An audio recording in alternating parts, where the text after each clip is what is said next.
Hello everyone, welcome back to True Eagle. Let's talk about West Coast versus St Kilda this weekend at Marvel Stadium. It's nice to have a Saturday game for personal reasons. It makes it easier for me to watch the game and stream, and I don't have to do the football come down for True Footy the next day. I am looking forward to it. I'm also looking forward to the fact that when we get the teams on Thursday, it's actually going to be the teams and not the extended bench nonsense that we have to do with 18 times a year, it feels like. So Saturday morning game, which is nice. I will probably be streaming. The 4 a.m. wake-ups have been really rough, but I'm going to be watching it anyway. So I'm more than likely going to stream on the True Footy YouTube channel at 4:40 a.m. England time. So I will go through the usual format. Last time we met the Saints, how they're going, a bit of opposition watch, a stats breakdown of the two teams, which I keep it to the relevant stats. We'll talk about some changes because there's a bit going on. We had our injury list revealed today, and naturally, it's an interesting time of the season where we might throw up a few more experimental selections. I was pretty happy with the way the team was selected last week, and it played out all right. So we'll get into that. But last time we met the Saints, you may remember this because it wasn't that long ago, because it's a weirdly fixtured season. We just played Hawthorn for the first time, and we just played Brisbane for the first time. But we played Essendon twice, and now we're playing the Saints again. But anyway, I will preface this by saying I'm kind of pleased that we now have an opponent where I give us half a sniff. Against Hawthorn, I did tip us. I talked myself up into this motivated rant that I went on and ultimately tipped us. But, there's still a big difference between the way that Hawthorn have been going generally and the way the Saints are going, which hasn't been so hot. But they did still beat us last time in Perth. Now, that was not long after the Melbourne win, I reckon. And it was just right in the middle of this form slump. So that gives me a little optimism that we might be past that. I think the two performances of Essendon and most recently against Brisbane show to me that there's still a little bit of life in this team. It's just that we can be really poor. And I don't have a great explanation as to why that happens, but hopefully the good version of us plays. And I do think the good version of us can beat St Kilda, even though you have to accept that they have been better than us this year and have 3 extra wins. Now, the last time we met them, we lost by 14 points. That game was going well. Windhager goes to Harley Reid, who had a sensational second term, tags him out of the game. We ended up losing by 14 points. Yo was also probably our best player that day. We lost the clearances by 5. We lost the inside 50s by 8, but overall the stats profile was okay. It just felt like, in particular, that second half, we're nowhere near the best version of us. So in terms of us playing them at Marvel, this is actually a much smaller sample size. We haven't played them at Marvel since that debacle in 2021. It was terrible. I wonder how many of you have blocked that game out of your minds. But this was like around, I don't remember if it was before the Richmond game. It might have been before the Richmond game, but it was one of those alarm bell games for me. I remember just how poorly we played. I think we got like 5 goals up, and everything went wrong. I just remember players falling over for no reason, slipping over, running onto a loose ball. Yeah, I'm still getting angry about it. But anyway, I remember live streaming that game and a lot of F-bombs were dropped. But that was the last time we played them at Marvel. And since then, we've played them 4 times at home. We won the other one at Optus Stadium that year, and then we've lost 3 there since. So, yeah, good memories. But hopefully that is all behind us. Tomorrow is a new day. Opposition watch. St Kilda were pretty good last year, and they're not that good this year. And I think they're underachieving a little bit. They are currently in the bottom 4, I want to say. Yes, double checking that. It's 15th versus 16th. I get confused because the Crows just leapfrogged them by beating them last week. So they've actually put in a reasonable stretch of form, the Saints. It's a run of a few games that included a win over Sydney, most impressively. There was another win over the Suns, and a win a few weeks before that. So I remember in my power rankings last week, they'd won 3 of the last 5.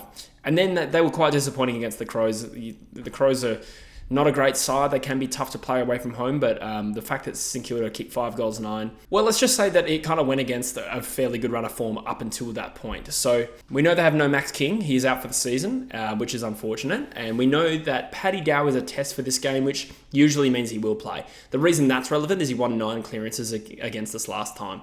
There's also some relatively good news for us on that front, and Windhager has done a hamstring, and he did some real damage the last time we played it by tagging Harley Reid. So that is a little bit of a plus to our chances of winning this game, although I don't wish injury on anyone.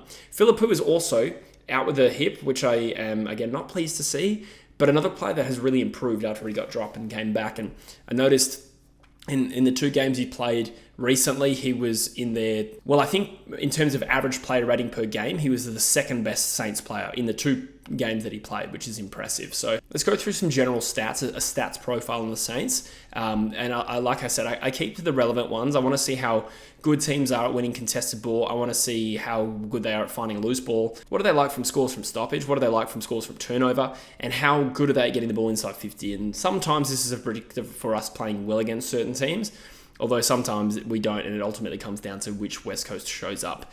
But I looked at a stats profile over the last 5 weeks where St Kilda did improve, and they're the number 3 contested ball team in the competition, which will prove a challenge for us. It doesn't mean we can't beat them in contested ball, because they're in our best games this year, like I think against Fremantle and probably against Melbourne too, the first time we were pretty good in contested ball, despite being ranked lower for that stat at the time. They're number 3 for winning the contested ball. They're comparatively weaker in uncontested ball, I think probably about mid-table. We're 18th in both stats, and the uncontested ball is generally where we've been vulnerable because we just can't control the footy, we can't possess it, we really rely on winning clearances. Now, speaking of clearances, they are 9th for clearance over the last 5 weeks, and we are 17th. So again, this is over the last 5 weeks, and we haven't been good. So hopefully we can prove to be better than what this stats profile is suggesting. But it is good to get a look at what they're good at and what they're not good at, especially in terms of current form. Now, they might be 9th for clearance, which is relatively good considering the ladder position. However, they are 18th from scores from stoppage, so they're not great at using the ball.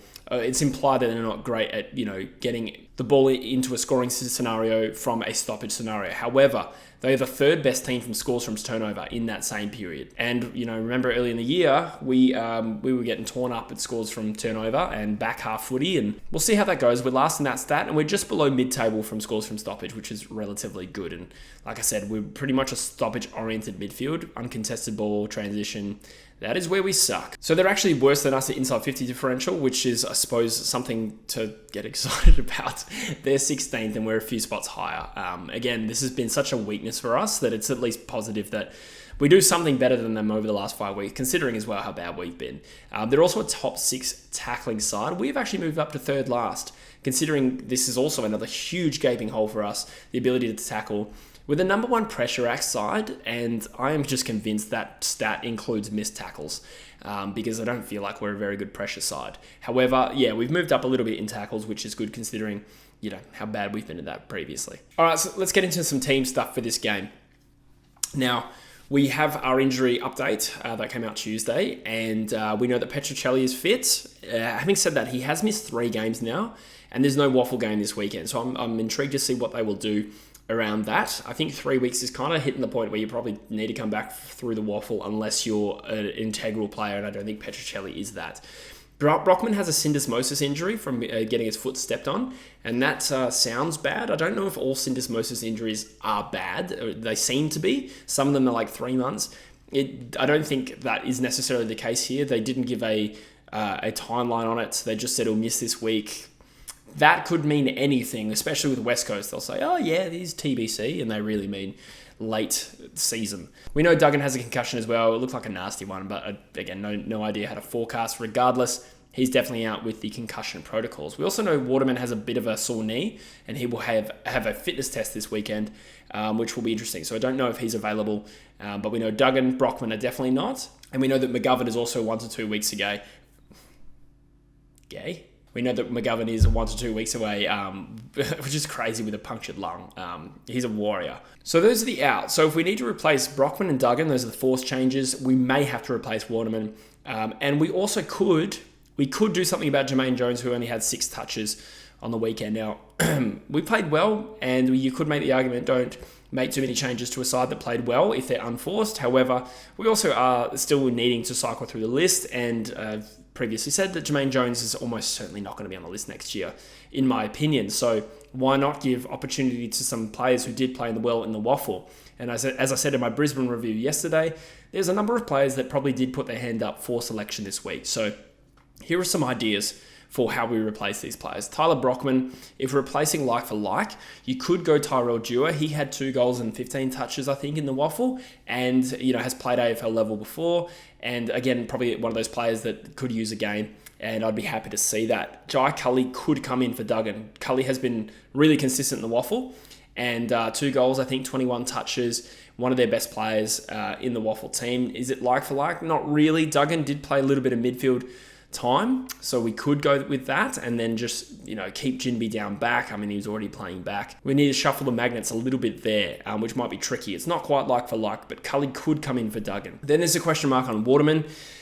The reality is, I think if it's not Jake Waterman this week, I think we do replace with a tall. Matthew Flynn is not available. We know that Jack Darling is, and we know that Archer Reed is. Now, I'd be happy to see Archer Reed debut, but is that too much? Is it too soon? He kicked 3 goals, had 7 shots at goal, and I think it was Matthew Knight said that he's actually not that far off earning a debut. This could be the week. I think we could use an extra tall. Allen on his own and Jack Williams, with Bailey Williams as the only ruck, probably isn't tall enough unless you get Marek back into that forward line. And I'm probably happy to experiment with Marek in his new position. I don't want to throw him forward for 1 week and then throw him back again. If it's not Archer Reed, it's got to be Jack Darling. And, I wouldn't really bitch and moan too much if Darling gets picked. At the end of the day, we do have a positional need now. We didn't before, and ironically, we drop him for 1 week, and we could have one with Waterman. We don't know. Hopefully, Waterman gets up. But hypothetically, Waterman's out, so we get Archer Reed or Jack Darling in. I'd be happy either way. So then there's the Jermaine Jones question. So I did just take Duggan out of this team. Obviously, it's a forced change. And I didn't replace him with a defender. So in theory, you could make the argument Jermaine Jones stays in the team and plays back. I would understand that. I read somewhere he's been playing 50-50 forward and back this year over the course of the season. Again, it's hard to tell when he doesn't get the ball. But maybe Jermaine Jones serves a purpose there as a defender because we don't want to throw the team dynamic out of whack too much just for the sake of getting kids in. However, if you decided to replace Jermaine Jones with someone, you got a number of options. So Petruccelli could be one of them. He could come in as the sub. Again, probably not my preference, considering, well, there's a few other guys we could pick, and I'm not giving up on Petruccelli. I think he's done okay in a really bad team for a while now, and I think he's got something to offer. But he is underdone, and I'm not sure if I really think that he's so important to us we need to get him back in. When you have potentially Kobe Bergil. Bergil has played back, obviously, in the Waffle, and he's played forward and wing more recently. He kicked 2 goals on the weekend, which may be his best performance at Waffle this season, to be honest. If you didn't go that route, you could go Campbell Chesser, dare I say it, Dom Sheed. Harvey Johnston is also potentially in this mix as a wingman defender. He's playing a little bit of a outlet halfback role, maybe. If you went for a pure defender, you go Jordan Baker. Potentially. So he's our Cat B rookie that hasn't played, but he did have 19 possessions and a goal. And we are in the explorative time of the season. We could be giving guys these games. Now, do we go all of Baker, Dewar, Cully, Archer, Reed? That's probably a bit raw, isn't it? So to summarise what I'd probably do, I would like to see Dewar for Brockman. I'd probably still go Cully for Duggan. And I'd probably go Archer, Reed for Waterman. Having said all of that, I probably would. I mean, I do think they would probably go Darling. And I'd live with it. Perhaps the best course of action is to keep Jermaine Jones into this team as a sub, perhaps, and get him playing primarily behind the footy, backward of square, backwards of centre, backwards of square. It's the cricket term. Yeah, he's going to play deep, fine leg in this game. I'd probably leave Chester in the Waffle. I feel no real need to get Dom Sheed back into this team. Harvey Johnston would be a worthwhile selection, as would Jordan Baker. But there's so many options this week, and it's a good position to be in. I realise we don't want to go too young, but some of these changes are forced, and we might as well, where it makes sense, pick a young guy over Jack Darling or Dom Sheed. So hope that all made sense. I got on a bit of a rant there. So let me know in the comments what you would do. By the time you watch this, we still got a whole day before selection comes out, so we've got some time to discuss this, but I'm looking forward to selection. It's in previous times at West Coast, you felt like you could predict the changes. It would, particularly back in 2017, it would just be like in Redden, Wellingham, out, Schofield, Jeddah. And aside from the 2 injury hit years, I think the Simpson era had predictable changes, and now at this point of the season where we're at, I feel like there could be some unpredictable moves towards the back end of this season. So I'm actually looking forward to that part. But prediction, I've tipped the Eagles. I've tipped us by 4 points. I'm sorry because now they will lose. But I feel like we still have a good performance in us coming this week. I'm sorry. I've just consigned us to an enormous defeat. Now, I think the good version of West Coast can beat St Kilda. I think the West Coast, even that lost to Essendon by 5 goals, I think that would beat St Kilda. St Kilda obviously beat Sydney. They could prove me very, very wrong, but It's not often I tip my boys, and I think we're going to win this week. So up the Eagles. We're going to win by 4 points, and hopefully it will feel good to just get another 4 points, because we probably need another win to avoid the spoon, and maybe we do need some draft picks, or at least pick one. Like, that would be nice, but at the same time, I really don't want to win this wooden spoon again. So another win would be nice. Hopefully it comes this week. Let me know in the comments what you think, and I'll see you in the next one. Cheers.